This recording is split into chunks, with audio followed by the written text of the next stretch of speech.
Everybody ready?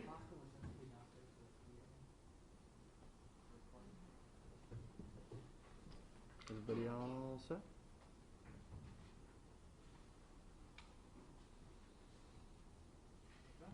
All good?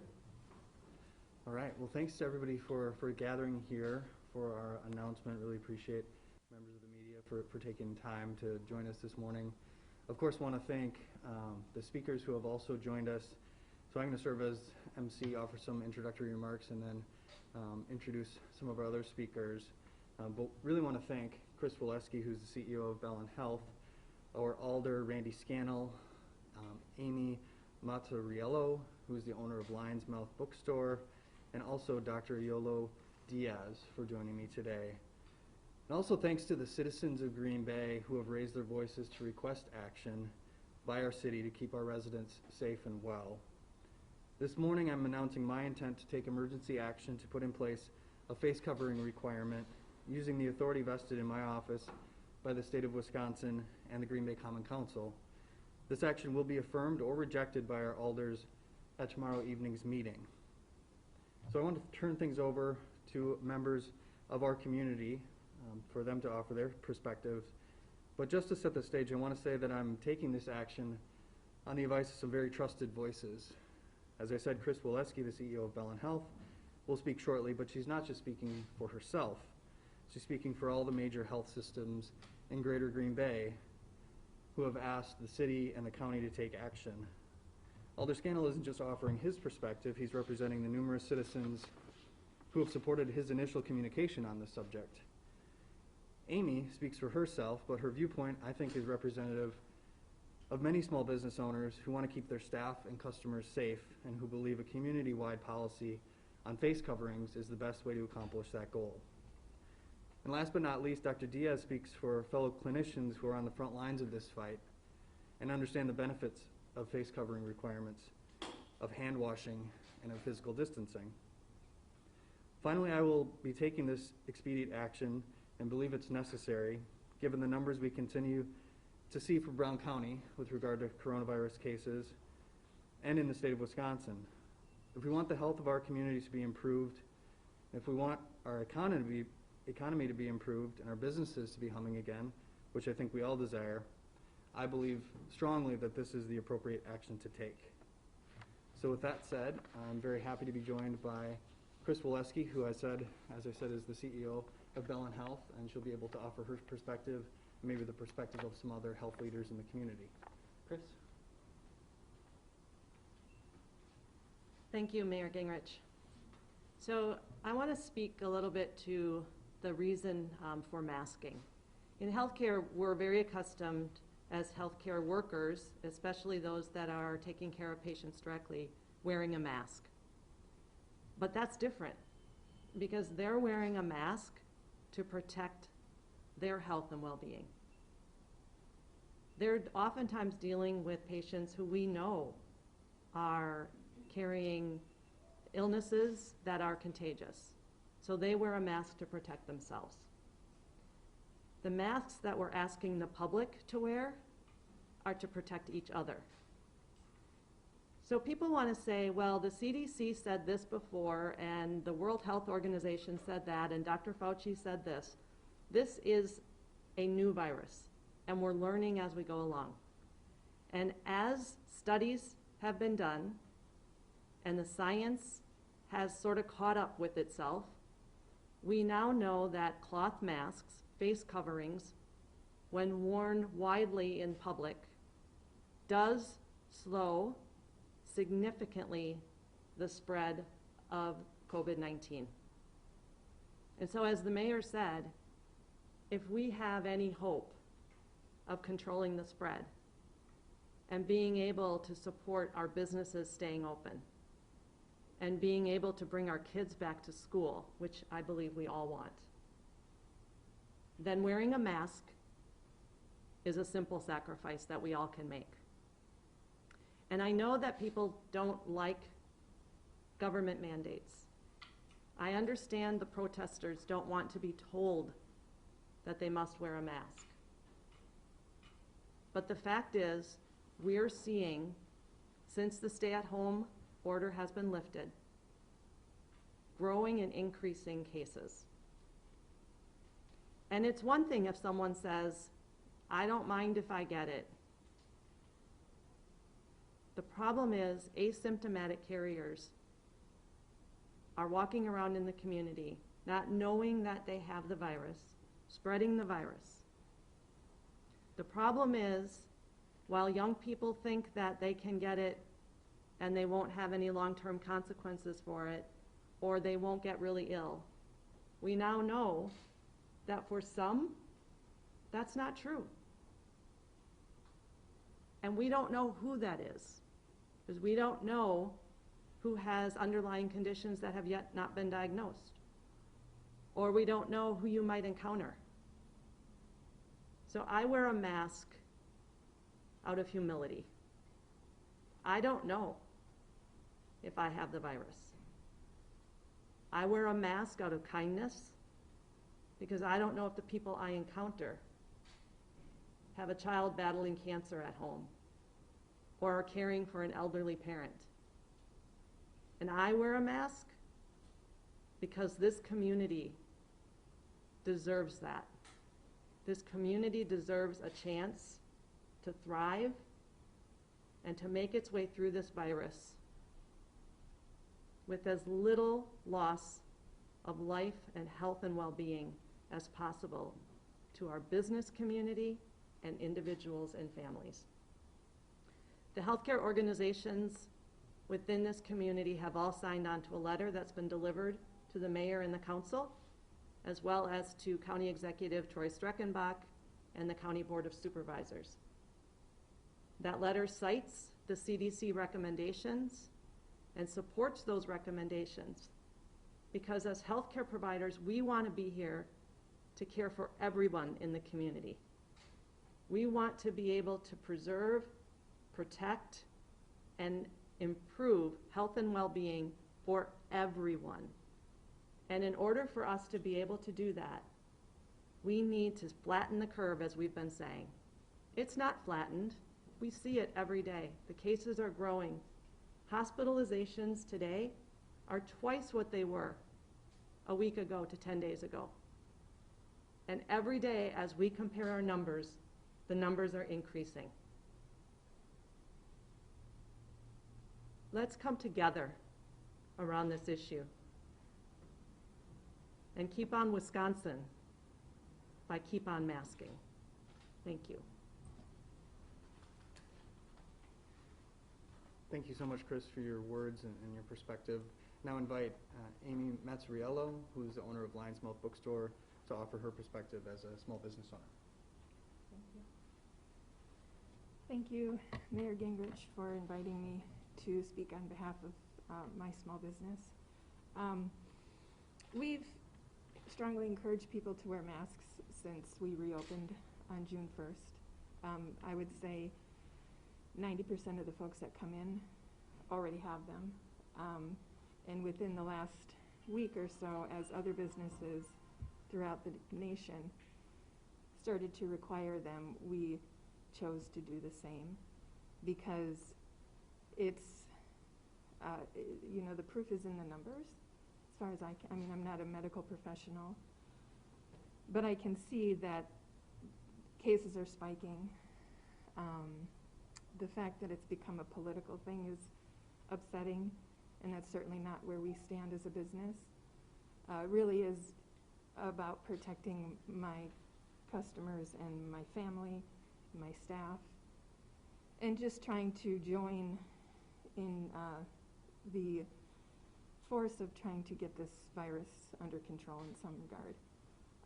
We don't know how it's going to look a month from now, but if we can flatten the curve a little bit, I think that would help us begin to understand it. So that's why we're doing it. Thanks, Amy, for your leadership and your words on the subject. Now I'd like to turn things over to Alder Randy Scannell, who's the alder who brought this topic forward in the form of a communication a couple weeks back, and have really appreciated his leadership on this issue. So, Alder Scannell. Thank you, Mr. Mayor. And I want to thank the mayor for stepping up and issuing this mandatory mask requirement. We had it going through the legislative process, and we got a little derailed. And I think if we had continued through that process, we would have taken much longer to get this done. And that would have, time is of the essence here. So this expedites things. It still will be voted on tomorrow by the council, so the legislative body is still involved here. But I want to thank the mayor for stepping up and getting this done instead of dragging it out. When I first started this, I was actually speaking to the mayor about this. I was reconsidering my vote on opening up the city. It seemed to me that we had a great plan. Staff did a great job with that. But at the beginning of that process, the county was looking at doing a face mask. There was things that looked like were going to fall in place, that were going to add the added protections we needed to open safely. Well, they fell through. And I felt it was irresponsible to open up. Other cities haven't without those things in place. And we discussed it, and we decided that, we could do this going forward. And the mayor preferred to do the legislative process than use his emergency powers. And there was enough time yet where if we had gone, we could have done that. But like I said, we got a little derailed, and the mayor needed to step up. First starting out with this, the resistance to this was very strong, vocal, and organized. And I appreciate that. I respect that. I completely disagree with it. But since then, I think people realize what's at stake here. People have organized to support this, and I believe the vast majority of people support this medical practice, which is just practical. It's truly unfortunate that this has become a political football. I ask those who disagree that we save our politics for wrestling around with political issues, and we leave medical issues to the doctors, and we follow along. Following the doctor's advice, I think, is always wise, no matter what side you're on, or what your political views. So I appreciate this happening. Tomorrow, we'll see what the legislative body does. I'm hoping I think since the majority of citizens do support this, I think the council will follow suit. I should certainly hope, and we can protect our employees and our fellow citizens and all our loved ones as best we can during this difficult worldwide pandemic. Thank you. Thank you, Alder Scannell. And now for our final speaker, I'll invite Dr. Diaz up to the podium. She's a pediatrician and a clinician and works at the NEW Community Clinic. Dr. Diaz. Thank you. So I am Dr. Yolo Diaz. I'm a pediatrician at the NEW Clinic. We're working with the most vulnerable children in our area, children with low income and uninsured. Even though it seems that, and I'm going to talk a little bit about my perspective because I care for children. So it seems that children do not get terribly ill, which is really comforting in many levels. But we really don't know. The children haven't been gathering all together. The schools abruptly closed in March, and they have been in their homes. They don't go to bars. So we don't know. Once having them all together, we may find, because again, this is a new virus, that we're finding children that are more susceptible. There were cases in New York where there is this Kawasaki-like syndrome, this inflammatory syndrome that has kids very sick. So we don't know. But anyhow, even though it seems to not be as aggressive in children, our children's well-being has been drastically damaged through the pandemic. Again, the schools closed. The kids couldn't say bye to their teachers, to their friends. They were pushed to trying to do schooling online, which was extremely difficult for most of them. I haven't met one child, one parent, or one teacher that said it's something that it was easy. On top of that, the stress that the parents were put into having to juggle taking care of their kids, trying to help them with the online studying, and also trying to continue their work and their lives has been tremendous. And also having some financial losses, because that's what everybody is experiencing. So we know that there is being an increase in domestic violence and child abuse in our community and in other communities. So we know that schools need to reopen. But really, in order for this to be successful and that the schools remain open, the levels of infection in our communities would have to have a significant decrease. The way the infections are spiking right now, this will not happen. They will open the schools and they will be closed. I mean, nothing has changed from March until now, so it's a little bit naive to think that things will change if the numbers don't decrease. Furthermore, the children's well-being, their health as an individual depends on the health of the adults that take care of them.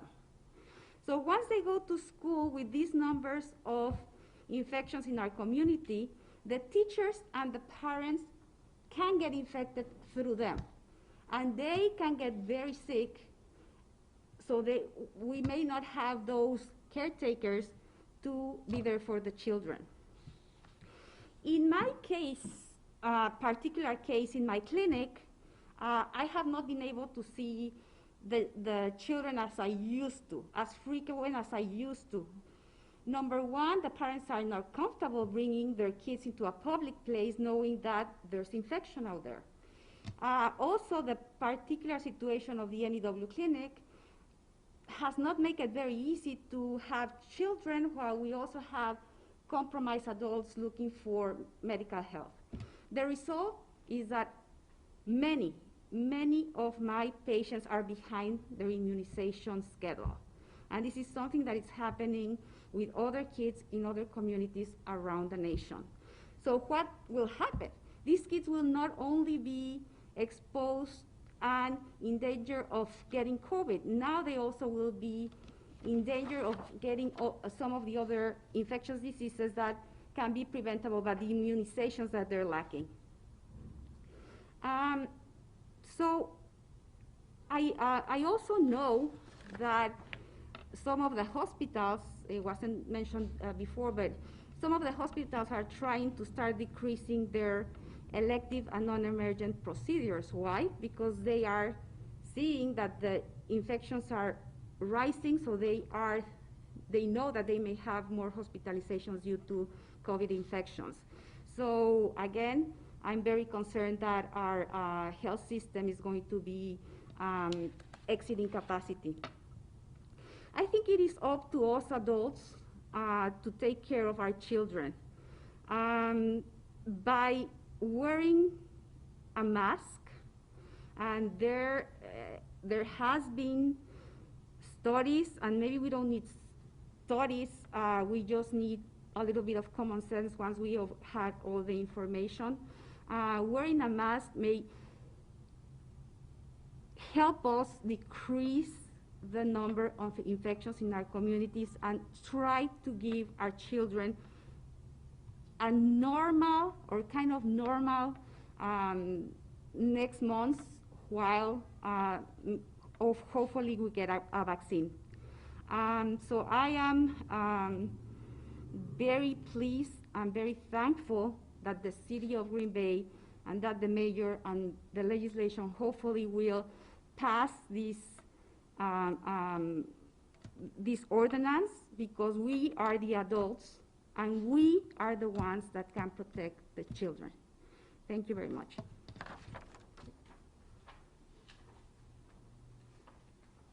Thank you for those comments, Dr. Diaz. And just to reiterate, what the doctor had said, I think we all want our schools to be open.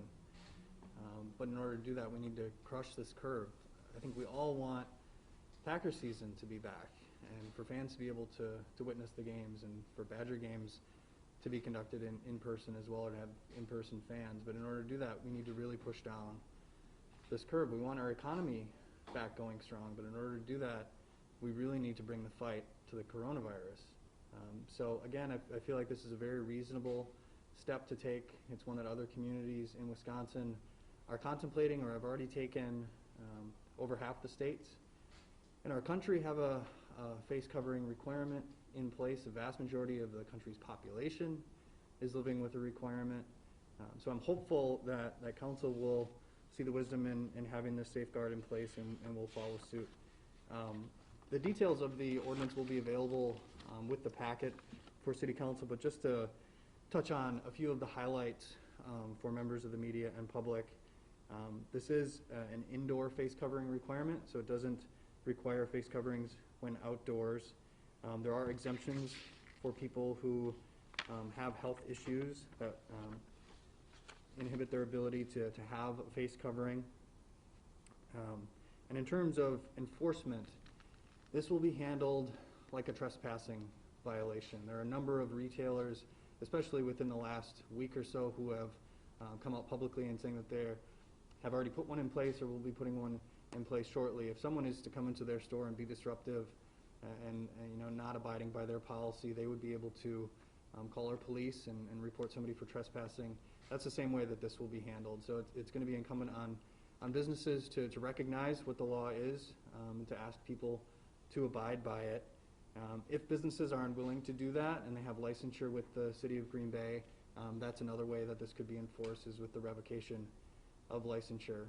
But I want to be clear that there aren't going to be masked police, right? We have faith in the people of Green Bay that they're law-abiding citizens and they're going to recognize the wisdom of the law and recognize the importance of protecting their health and the health of other citizens and respect the fact that this is on the books.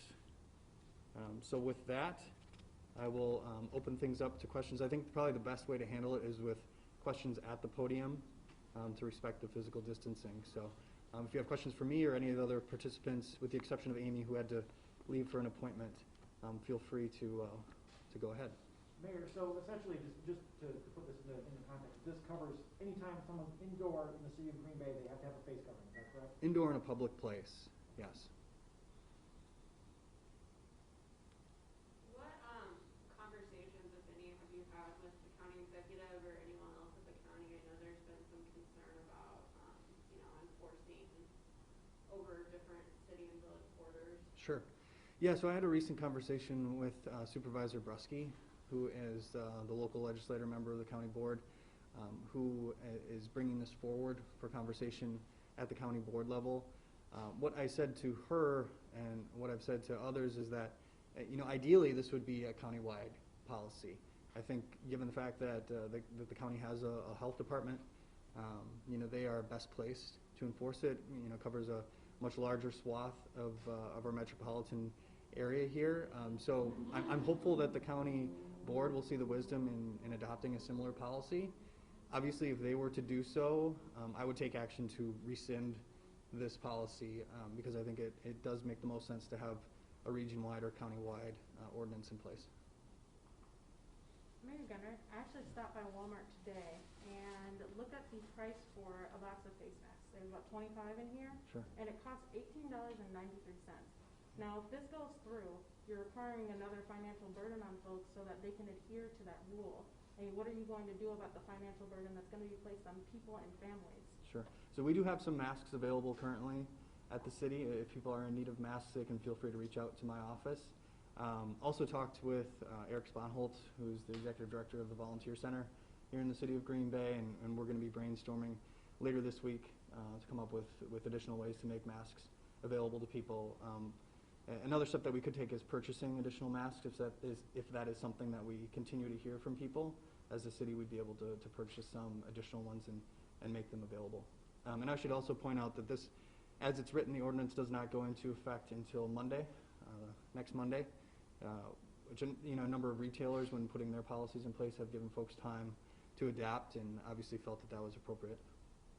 And in terms of the length of the ordinance, how long do you envision this being active? So as it's, what yeah. are the measures to knock it down?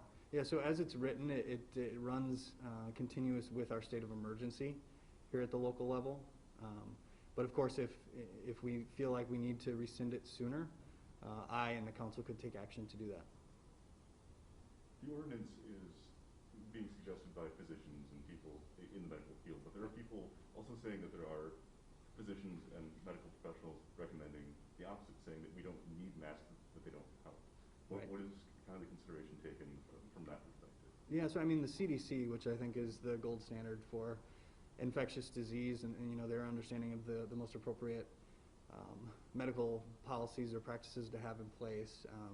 You know, the director, I think Dr. Robert Redfield, just recently said that if we were to all abide by a face covering requirement, we could knock down this illness, this virus in 4 to 8 weeks. So certainly there's going to be a variety of opinions, but I think we really need to look to those who are identified as true experts. One of the criticisms we're hearing from people is that people aren't wearing a mask properly. There's a concern of cross-contamination. You touch the mask. Do you have anything to address any of that? Yeah, I mean, you certainly are never going to have perfection with a policy like this. But again, we look to our medical experts at the national level, at the state level, and it's very clear that from their expertise, from the studies that continue to come in, from the empirical evidence based on countries that have had a face covering requirement in place, that this is really the right thing to do.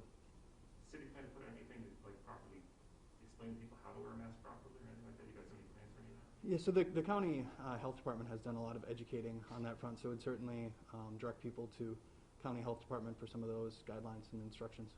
And not every face covering is a mask, so will people be cited if they have maybe a gaiter or even a t-shirt tied around or a scarf? Yeah, any kind of a face covering that, you know, covers the mouth and nose, and legitimately covers the mouth and nose, that would be acceptable. What if city council members don't pass it tomorrow? Do you have the right then to say, nope, we're still gonna enact it? No, this would need the approval of our city council, so I'm looking forward to a majority adopting that tomorrow night. Which is what? Which is what? What's the majority? Six members plus my vote would be the majority. You know, either you or Alder Kieran can maybe address this. I mean, obviously the protection of policy meeting last week was what it was. I mean, how optimistic are you that this can actually get through the full city council given some of the debate last week? Sure. Yeah, I mean, I'll speak and then turn it over to the Alder, but I'm confident that we'll, you know, have a majority to pass this ordinance. Certainly anything is possible, but I have faith in the council that they'll see the wisdom of having a policy like this. I think it's unfortunate that the committee took the action it did. It derailed the process and pushed the mayor into making this proclamation. So, but I think the committee split 2-2, and the alders that showed up to speak against it were, you know, I think they're in a minority, and I think even some of those that sided with them were unaware of the vast majority that support this, because in the beginning, as I said, it was those who opposed it that were most vocal and most organized, and that is no longer the case. So I think the majority of our citizens have stepped up, thankfully, thank you, and I think that will have an effect on the alders, and I would expect a majority to support this. A comment that was made a few times was it's getting to be a political stance whether we wear a mask or not. Yep. Some people that are commenting on Facebook posts and things like that are saying it's not political, it's more of a freedom thing. How do you respond? That's political. That's just playing around with semantics. They're making a political statement. They're using their political ideology, whatever it is, to make a decision on a medical matter. And it's the wrong decision, quite frankly. It would be different if it just affected them. You know, then you might have a real debate, like a helmet law.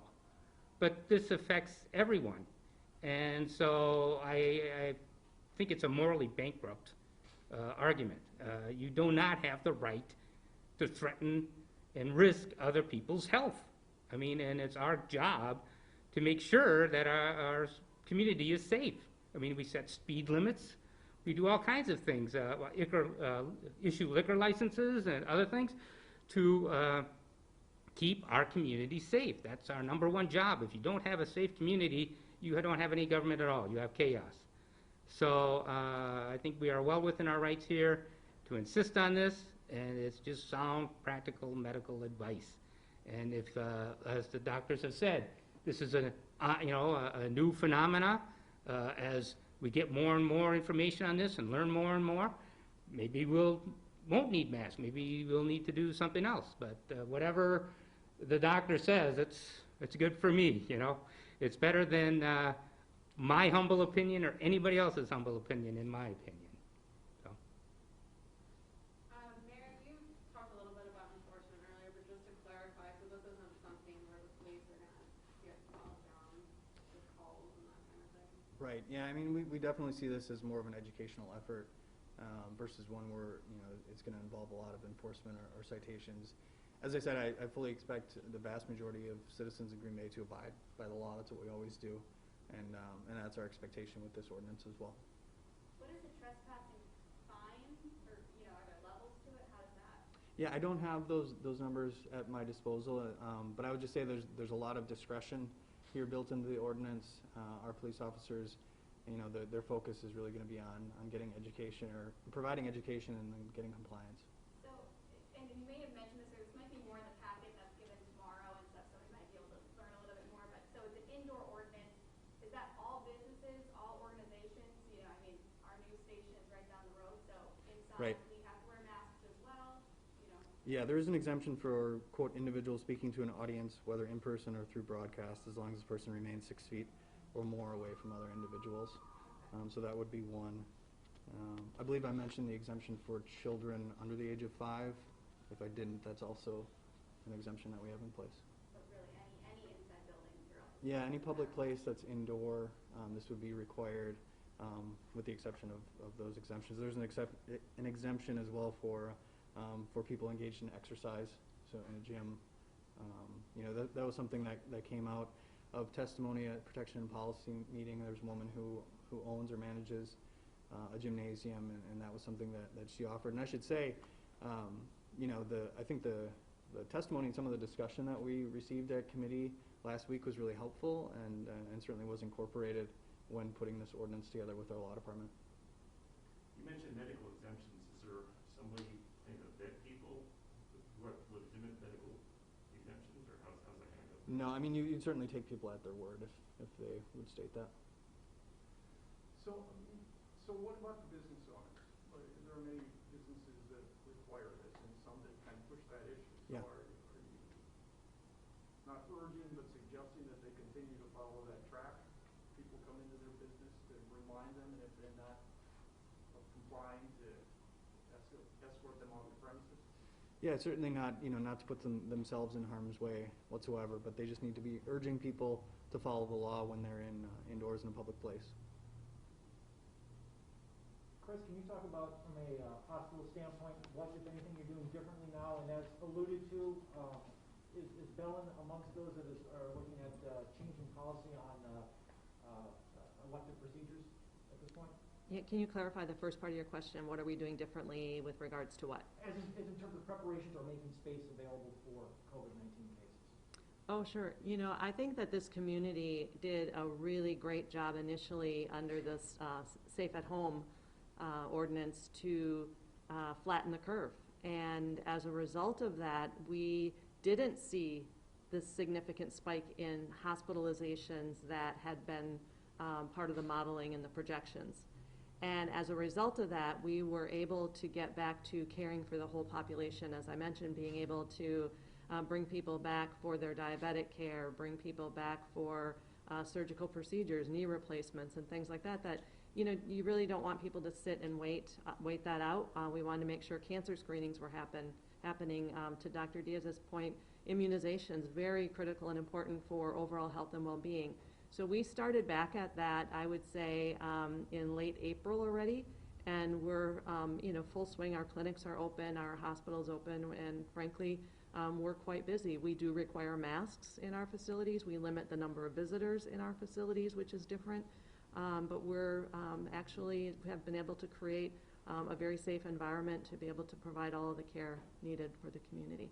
Do you see that changing at all, given the spike we've seen here recently? I certainly hope not. You know, that is one of the reasons I'm standing here, and it's one of the things that the healthcare organizations have been talking about is the importance of COVID is bad enough, but the ripple effect that it can have on people's health and well-being is very significant. Everything from, not getting the immunizations and perhaps catching another illness, everything from, pain causing someone to be more sedentary and potentially suffering from other complications. Those are the things that we're trying to avoid. We want to catch cancers early, not late. If we put all of that on hold because we have to maintain our capacity and our resources solely to address COVID-19, we're going to suffer. And that's what we're trying to avoid. I talked to a protester outside who said the death rate is less than 1%. So why are we making a big deal of this? As a healthcare professional who sees it firsthand, what is your response to that? I mean, you kind of already talked about the ripple effect of hospitalizations. It means long-lasting health effects. Can you talk a little bit about that in response to the protester I talked to? Sure. I'm not a clinician. I listen to my staff and my medical staff and their experience and what they see. I would not want one of my family members to suffer from this illness, even if they survive it. The trauma of suffering through it is not at all insignificant. The impact that it has had on families because they have not been able to be with their family member when they're hospitalized is traumatic. If it's even one death, if it's your family member, is that okay? It's not okay with me if we can avoid it. And the trauma that the healthcare staff feel, this is a new virus for them too. And when they go into that room and they're wearing their personal protective equipment, that has some assurance for them, but it's not complete assurance. And I want to reiterate also that masking is one part of this. Masking doesn't mean that we give up the physical distancing, the 6 feet. Masking doesn't mean that we aren't still diligent about washing our hands at least 20 times a day for 20 seconds. Masking doesn't mean that we can just touch our faces and do everything. So being careful about how we put our mask on and how we take our mask off is important. And there are a lot of teaching videos online about how to do that appropriately. So. All right. Thank you all for coming today. I really appreciate it.